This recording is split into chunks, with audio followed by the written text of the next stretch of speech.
James, congratulations on your honor here tonight, and obviously you've shown some qualities here that have gotten the judge's attention. Tell us about what do you think has propelled you here to be honored tonight. Thank you. Well, I'm fortunate to be a professional who has great experience in distress, and there's been a lot of distress in the financial community over the last 10 years throughout my career. I've had the opportunity to ride that wave as the credit markets have gone through several cycles, and we've gone from everywhere from distress being a backwater, maybe of the finance community, to the point where it was about the only thing we saw a couple years ago. And that experience and the ability to deal with the uncertainty associated with financial distress has made me as successful as I am. Is debt the new equity? Debt is the new equity for today, but the message always changes. All right. Tell us some of the other qualities that you've shown over these 10 years to get through this tough time. Got it.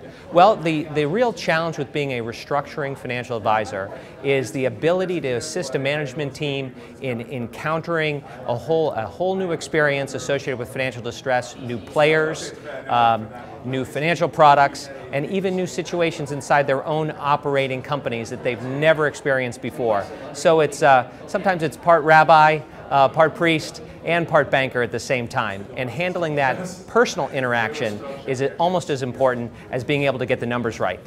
And P.S. huge changes in financial regulation over the past year, certainly with Dodd-Frank. How's that impacted things for you? Well, it continues to upset the large-scale commercial banks in regards to what services they perform and what their proprietary trading desks do. But that, along with what the other ramifications of the reform and the interest rate environment, has really created distress within distress, as we see debt becoming the new equity and a lot of assets hanging on the market, as there's still a big gap between buyers and sellers. What do you see as the biggest challenge right now for M&A and finance?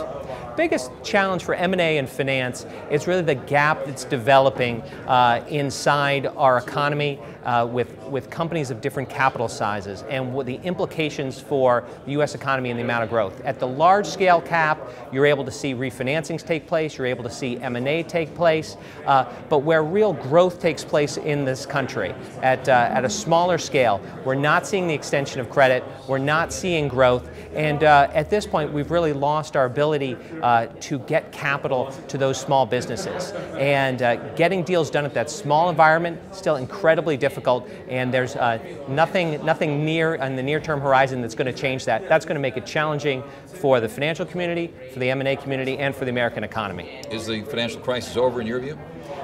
I think we've only seen the first half of a hurricane, and we're just looking at an extended eye right now. Now, what the second half looks like, and whether that's a long-term somehow deleveraging of the American economy, or whether we're looking at something that's as dramatic as what we saw several years ago, we'll have to see. We're still a couple days before August 2nd. We'll see how that goes, and we still have to see how Europe handles its problems with some of its countries there.